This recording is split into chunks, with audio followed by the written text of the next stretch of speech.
தரமான பிஓபிஎஃப் சிஸ்டர்னே கேட்டு வாங்குங்க. தரமான பிஓபிஎஃப் ஜெஸ்டா. தரமான பிஓபிஎஃப் ஜெஸ்டா. தேநீரின் உன்னத கிளை. சிந்தனையை தூண்டும் அறிஞர் வாக்கு அடுத்து.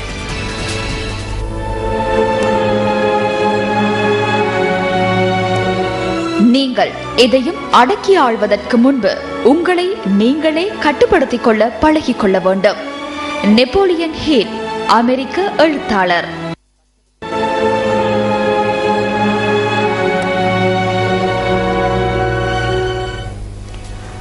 மறைந்த நிமல் லட்சபதி ஆராய்ச்சியின் முதலாவது நினைவு தினத்தை முன்னிட்டு கண்டி ஸ்ரீ தலதா மாளிகையில் இன்று அன்னதானம் வழங்கும் நிகழ்வு நடைபெற்றது.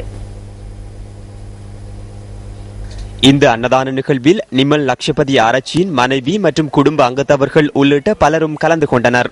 1954 ஆண்டு நவம்பர் மாதம் 22 பிறந்த நிமல் லட்சபதி ஆராய்ச்சி இலங்கையின் பிரபல தொலைத்தொடர்பு முக்கியஸ்தர்.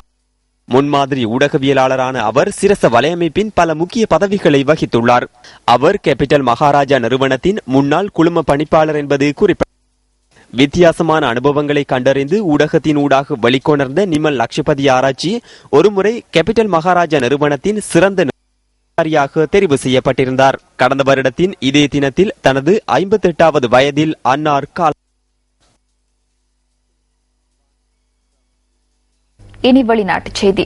இந்தியாவின் சேலத்தில் நேற்றிரவு வெட்டி கொலை செய்யப்பட்ட பாரதிய ஜனதா கட்சியின் நிர்வாகி ரமேஷின் கொலையை கண்டித்து கட்சி ஆதரவாளர்கள் சேலத்தில் நாளைய தினத்தை ஹர்த்தால் தினமாக அனுஷ்டிக்க அனைத்து மக்களுக்கும் அழைப்பு விடுத்துள்ளனர்.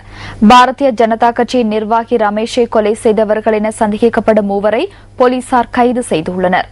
இந்த சம்பவத்தினால் சேலம் நகர் மிகவும் பரபரப்பாக காணப்படுகிறது.